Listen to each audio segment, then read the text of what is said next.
Welcome to the Empower Living Ministries. This is Charlotte Conversations. I'm here with Miss Kelly. I'm Pastor Barrett. We're so enthused to have this wonderful group. Well, it'll be a couple ladies today, hopefully, having a discussion about getting to your wrap, your wellness recovery action plan. Do you have some stress in your life? Or you have some struggles with depression, sadness, just challenging thoughts? But there is an answer for it. We have a solution. There is a balm in Charlotte will meet your needs. Are you going through some changes in life that you think that you're by yourself? We're here to tell you you are not by yourself. You're not by yourself. And so we're enthused about this. Miss Kelly, tell us, who are you? Hi, how are you? Oh. Hi, how are you? Originally from New York. I've been in Charlotte, 12 years, and I've been in the social work industry for 32 years. Wow. And so I've worked with children in foster care. I've worked with children with mental health challenges, preschool intervention, community organizing, after-school programming. So I love working with children and families. Now you, in your, I guess I won't say partner in her absence, you have an organization that you guys work with. Yes, Trinity Wellness Community Care. It is a behavioral health company that works with adults who are suffering from mental health and substance abuse challenges. And so, what's an adult age start? 18? 18. 18? Mm-hmm. Okay, excellent, excellent. Do they have to live out in Monroe? Where are you located? No, anywhere in the state of North Carolina. Okay. Mm-hmm.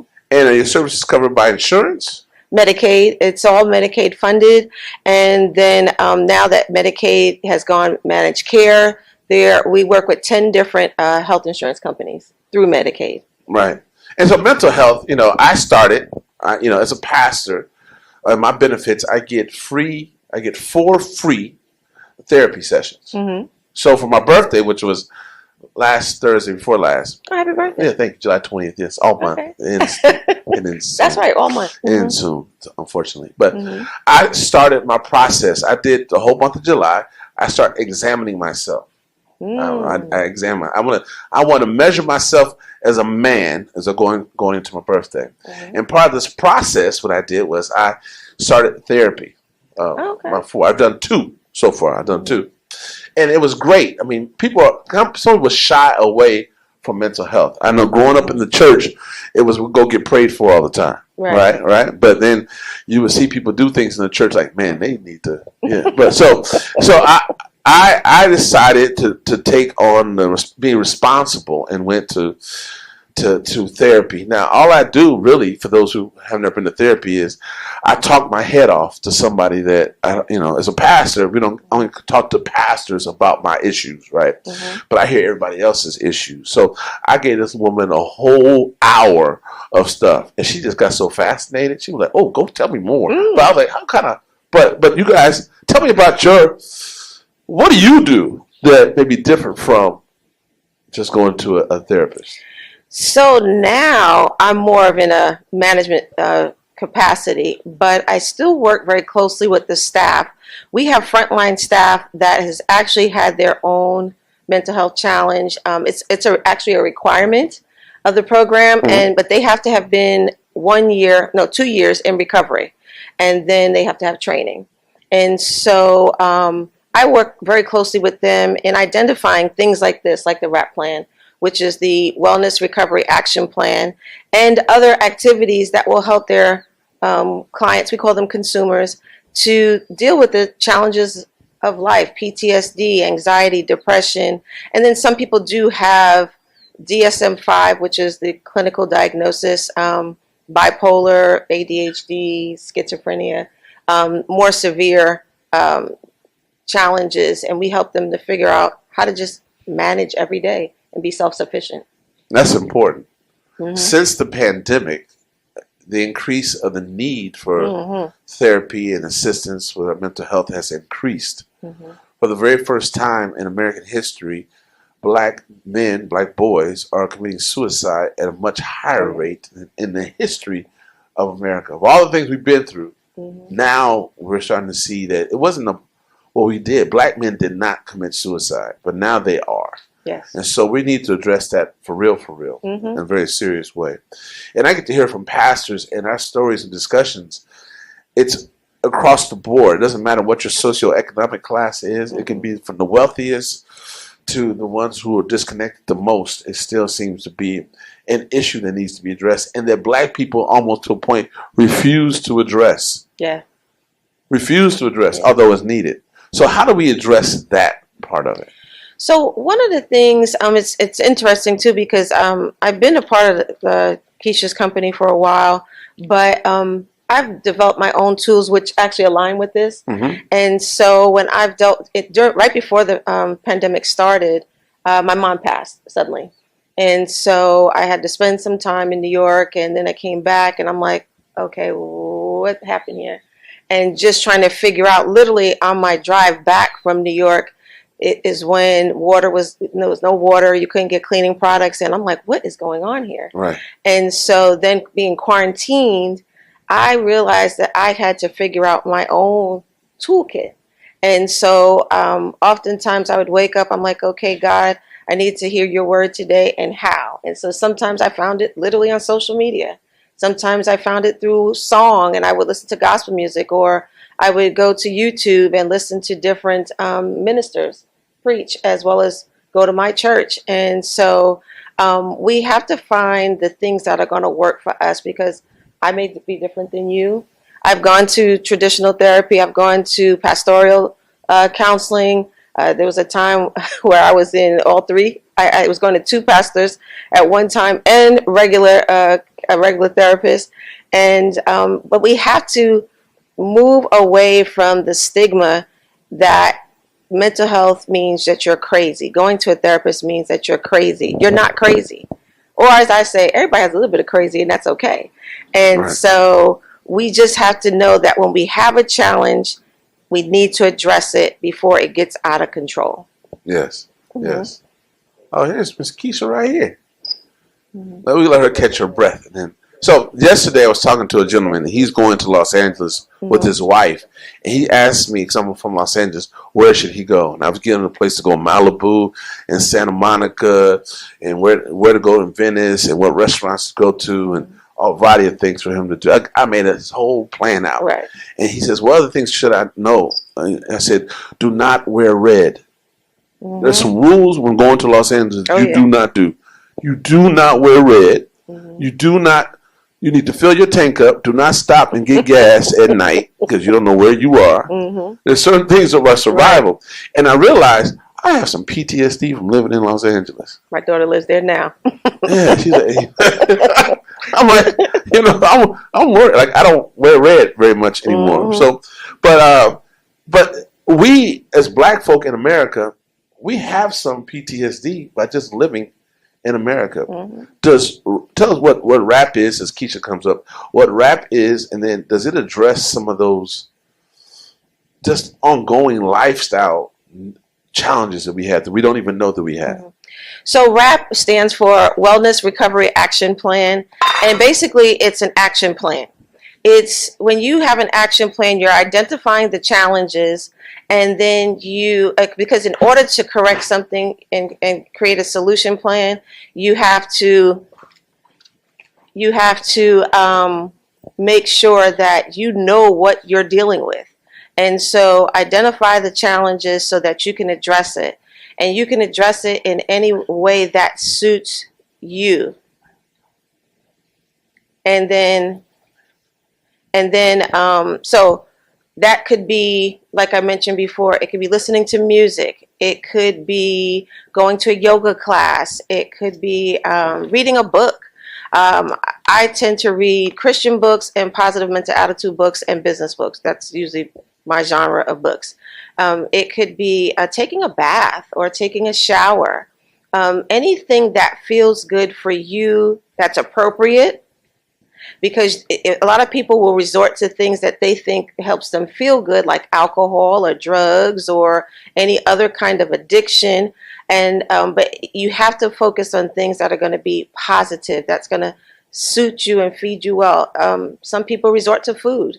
My sister was a nervous eater when we were kids, and that just exacerbates the challenges that you may experience. So it needs to be positive, Just like when you set SMART goals. SMART goals are specific, measurable, attainable, reachable, and time sensitive. And that's all positive. And you do the same thing with the RAP plan. Hey. Who are you? Introduce yourself to the people, please. Hello, people. I'm Keisha Barnes. I am the CEO of Trinity Wellness Community Care. My apologies. I've been trying to get to Charlotte for the past 2 days. I had 3 flights canceled and was able to, by the skin of my teeth, get on one that literally just got me here. And I have to go back to the airport and get my luggage because I didn't even stop to do that because I just wanted to get here. So I apologize. So yes, I am the CEO. You've already met my program manager, Kelly. We are a peer support agency. We work with people who are struggling with mental health issues and or addictions. It's a very rewarding field. We get to make change, participate in making change, seeing the change, seeing people recover and become integral parts of the community. So I love what I do, and this is just an extension. The RAP plan is definitely an integral part of our program and what we do, and we just thought it would be an awesome thing to share with you guys. So here we are. Should I ask some questions? You just want to take it away? I have a question already. What are some of the behaviors that you have experienced in yourself or others that are concerning? Behaviors that that's a good question. Well, I grew up in a very dysfunctional household. My father was abusive and left, and then my stepfather was abusive. And at that point, as a child, you don't know the ins and outs. You don't understand why. You're just experiencing what you're experiencing. As an adult, I realized that he was an addict, so his behavior was very erratic.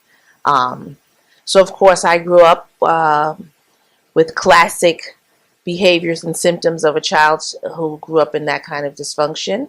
I perpetuated the same thing. I went out and I found the same kind of men that I grew up with, which perpetuated that same scenario. It got to the point where I was like, I have to do something about it. I have to do something to change. Either I'm going to kill myself or somebody else. Literally, those were the words I said. And I started to go to therapy. And in that process began the healing because, you know, you don't heal overnight. I don't believe it takes as long as some people want to make it take as long as it does. But I began the process of healing and decided that I wanted to be able to help other people. And that's when I went and got my master's in professional counseling so that I can then not only grow and heal myself in the process of learning, but be able to share that knowledge and that experience with other people. So classic behaviors, putting myself in situations that were not safe, that were not good, addiction. We don't need to get into which ones, but definitely just the classic symptoms or classic behaviors. I am done a lot of work over the years, and I can say that I am 98% better than I was, because we're human and we're always growing. So I continue to process. I go to school for everything. I try to learn and continue to grow and read and do rap for myself as well. Learn the triggers and all the things that we're going to talk about. And I continue to do them so that I continue to become my best self. You said something. I just want to tap into something you said. You made the decision, and that's the key thing. That when you are identifying the challenges that you're having, or you're just seeing these things come up over and over and over again, and it's exhausting, and you're crying, and you're in a state of desperation. It's stopping to make that decision that you want to do something different. And so demystify, is that right? I'm thinking, yeah. going to a therapist, going to a psychiatrist. I've worked with psychiatrists, I work with counselors, I work with therapists. Know that no matter what anyone else thinks, when you have made the decision that enough is enough, I have this statement I say, I'm like, when you realize that beating your head up against a brick wall and the blood is dripping, that you don't want to see or feel that anymore, is because it's that extreme. That you make the decision to do something different. And that is therapy. That is your own healing, going to classes, books, whatever it is. I'm a YouTube student. I love YouTube. I stay on YouTube, just finding all kinds of resources. And so it's important that you make that decision. And then it starts from there. And if you made the decision, you can only go up, because there's no down. Because if you don't make the decision, you're just going to be staying stuck in the same position that you've been. Oddly enough, on the plane here, had the same conversation with the flight attendant. It was an amazing conversation, and we talked about how, yes, we're born into some situations. Things happen to us. There are bad things that affect us, that have the capacity to affect us for a lifetime. But there comes a point where we have to take accountability and say, do we give this power over us for the rest of our lives, or do we take power over the situation and learn tools and techniques and methods to overcome those situations and to be in control of the situations or the things that affect us or that have hurt us? Now, we mentioned rap. We passed out some flyers. Go into a little bit more about tie the flyers into what we're talking about today. What did people receive today? How is rap relevant to us? Okay, well, if everyone got one, if you open up to the first page, it really just breaks it down. I'm not going to try to be fancy. I'm going to literally read off the page because it tells you exactly what it is. So rap is a wellness plan. It's for everyone. How can it help you? You know yourself best. Rap is your way of keeping well for as long as possible. It also helps you through the bad times when it's hard to think straight. And the aim of this booklet is to help you make a rap plan for yourself. So we all know we're human. We have the human experience. Things come up that trigger us, that remind us of things that are subconsciously will respond to a trigger. This plan is to put things in writing. If you've ever heard of the expression, write the vision and make it plain, which is also biblical. You write the vision, you write it down, you plan ahead.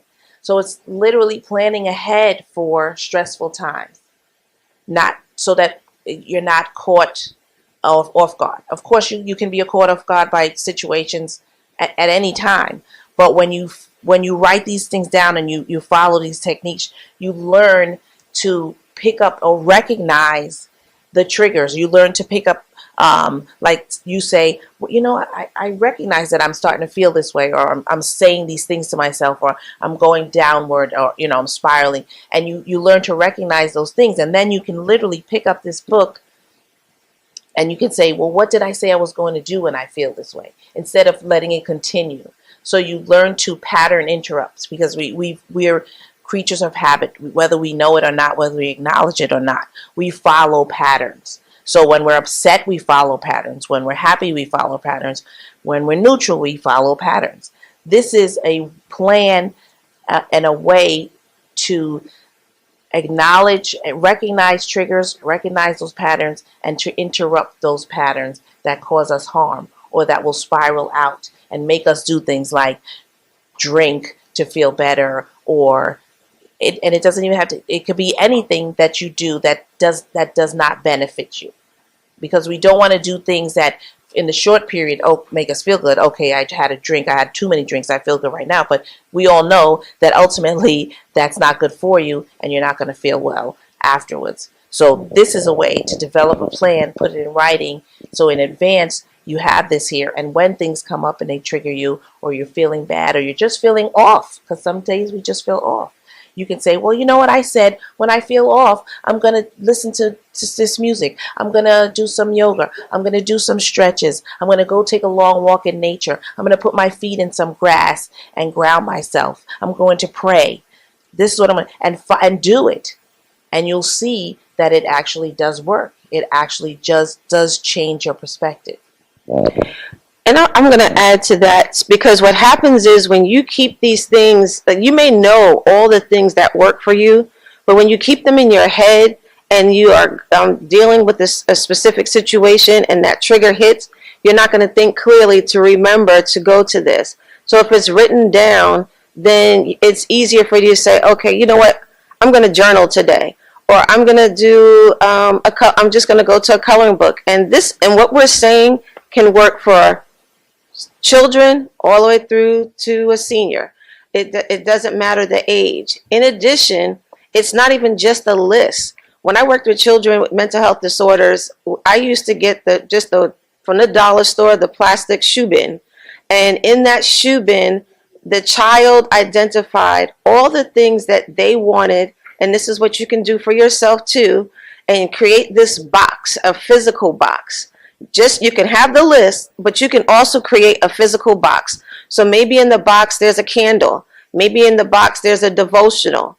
Maybe in the box there's a set of affirmation cards. Maybe there's a pocket Bible. I have a friend, he carries a pocket Bible everywhere he goes, so that he can flip to it when he's starting to feel anxious. You can have a stress ball in that box.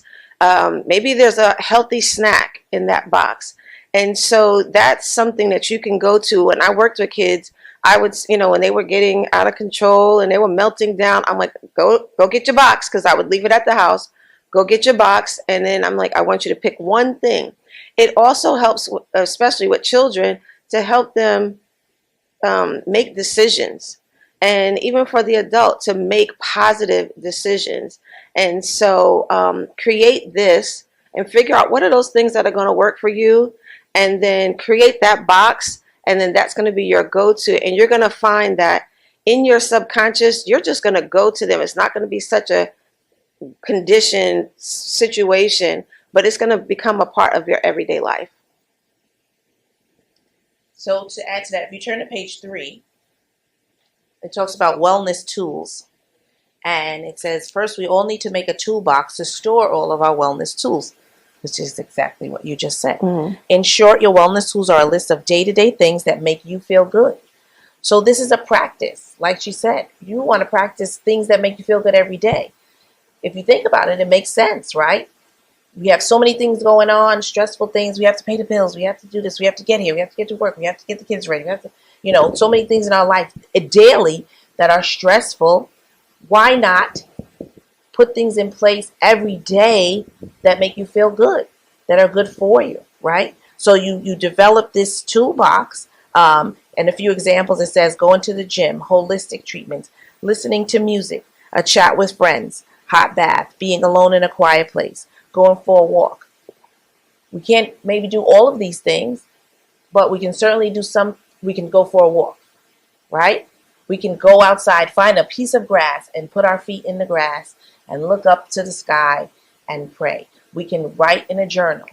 We can we want to be able to put things in our toolbox that we can take out every day and do minimum one. But if you could do 2 or 3 of those things, think of how that will impact each day, and ultimately how it will impact your week, your year, and your life. Because you're feeding yourself, you're doing self-care, and you're taking care of yourself every day in the midst of all of the stressful things. Question: what are some of what's the most prevalent issue in society today around mental health or substance abuse? So one of the things that when I did a little research, depression came up. They said over 300 million people. Is that right? I think that was right on the number. I could be off on the number. But this depression was on the top of the list. Especially coming out of the pandemic. And as you can see, people are still wearing masks. People still wear gloves. I know people that won't travel. So depression, because we're dealing with so many factors, the cost of living, food desert, just the crime rate. I mean, it's just so many different things. Children being a little bit behind. I was at Butler High School yesterday, and we were talking about that, how so many kids are behind because they were trying to homeschool during the pandemic. And there's just so many different factors that we may not even know that what we're seeing in our family is depression. If someone is sleeping too long, if someone is overeating or not eating enough. I don't eat when I'm out of sorts. My sister is the opposite. She overeats. Someone who is not getting enough sleep. Someone who is maybe biting their nails. She used to be a nail biter. All those different things. Or my friend's daughter used to pick her hair. You know, if you're starting to see unusual behaviors in the people in your family, then that may be a time to sit and check in. We had, for the sister company, I'm also the executive director of Keisha's nonprofit Trinity Wellness Community Outreach. And we had a mom was seeing these things with her 15-year-old son. And so we encouraged her to get a notebook and to give him some journal prompts. And so she asked him to write 3 things about the what was going on between the two of them. Excuse me. And at 6 o'clock, we're going to sit down and have a conversation. They went through the activity. She didn't think he was going to do it, but he actually told her afterwards, I felt like you really heard me, and I want to keep doing this. A 15-year-old boy. We know them 15-year-old boys, first of all, much less sit down and write. You know, I helped raise my brother, so I know. Excuse me. And she said that she was so elated about his response that she did it with her other 2 children. And so we have to really key in. I know life may be difficult, but, you know, the people around you, and there's a saying too, check on your strong friends, because even the strong friends may be dealing with something. So, you know, just keep your eyes open, keep your ears open to the conversation. And I always say, look between the lines as well, because what you don't hear and what you don't see may also be an example of, I need to step in and help my friend or help my sister or help my child or help my husband or something like that. And especially women who are married, please check on your husband, because oftentimes we think as the head of the household that they're good. But as Pastor said, there are so many men who are not good. The weight of the world is on their back, and we need to be a support to them. And even like your good brother, your good sister, I have a lot of men who are my good brothers, and you do the check-in and make sure that they're okay. And to add to that, that is also part of what the RAP program teaches. It teaches you to look for these signs in others, but in yourself, to be aware of the signs, to be able to acknowledge, hey, I'm not acting, you know, what I feel is my normal self, or I'm doing this, or I'm feeling this way, and again, recognize those things so that you can take action and not let it continue to spiral. You learn techniques to, like I said, take control of your feelings, of your emotions, of whatever you're experiencing, as opposed to, you know, just letting it continue, because of course we know that if we let it just continue, it just builds up and it gets worse. We have a couple minutes. Anybody have any questions from the audience? Any questions? Every question is a hidden question. First of all, thank you everyone for this. This is very powerful information, especially the RAP program. My question for you is, for anyone that is underinsured, what is your suggestion on maybe getting them some support in addition to the RAP program? Is there certain videos or maybe some kind of self-help they can do, or is there programs out there that can assist them? That's a good question. There are a variety. You can always check betterhealth.com. They work on a sliding fee scale. My daughter herself, before she relocated to the West Coast, wasn't employed, and so she went online and sought services through them. Sometimes in your local community, there are therapists that will also provide maybe a few free or low cost services. And then there are churches, like my former church actually has their own counseling center. And so sometimes within the church, and I did that when I was in New York, when I was going through a separation, I sought the church and I went to one of the counselors in the church and met with them on a regular. And then when I did have coverage, then I was able to seek more clinical professional help. And then I would go to videos. There are all kinds of videos. In this day of technology, you can, just do a Google search. I say Google is your friend.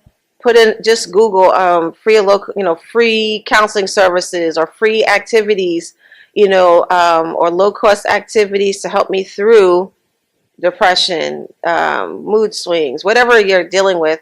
And it'll give you a whole list of activities, because that's how we guide our staff to do the same thing when they're working with their clients, to look for, strong activities that they can sit down and the person can then learn to do it on their own. And also, peer support is a Medicaid funded program. So if someone does have Medicaid, they can look into peer support programs. And there are other programs that offer resources. So again, you can, I Google it, there are a lot of resources out there. Like I said, if you have Medicaid, peer support is an awesome program, because we cover this and so many more things, and provide as many resources as we can. Nonprofits, we also have, like you said, a nonprofit for, we created it for single mothers. We're expanding it now for women. That's our specialty. But there are nonprofits for men as well that can also help provide resources, point you in the direction of resources. But there are definitely programs. We found some that offer free counseling and low cost counseling. And we came from the same church, so I know they also have a counseling program. You just, part of getting better, part of the journey, like Kelly said, is taking the step. We have to, even when we're hurting, even when we're down, there's something that we have to tap into inside of ourselves to make that first step, to do the first part of the work, the first leg of the work. And if that is doing some research, if you take the time and you do the research, you'll find some resources. They are out there. Unfortunately, I wish that they were more, publicized, and they are starting. But in the meantime, take the step, look, type in, I'm depressed, what can I do? What resources can I find? I'm experiencing this, where can I go? And resources will come up. Your local library is a good place as well. And then, I'm a YouTuber. I go to YouTube when I'm just dealing with things, and I look for something positive that I know will feed me in the right way. Well, ladies, we're at our time. We want to thank you for coming. Give them a hand for presenting today. And how best can we get in contact with your organization? So we can be reached at the telephone number, like real contact information. It's your time to shine. 704-283-9511, extension 3. That comes directly to me. You can also email me at k.watts@trin, TRIN, WELLCC.com. And again, that's my direct email and Website is www.trinitywellnesscc.com. And you can go on the website, check us out. There's a form you can fill out, and someone will reach out to you.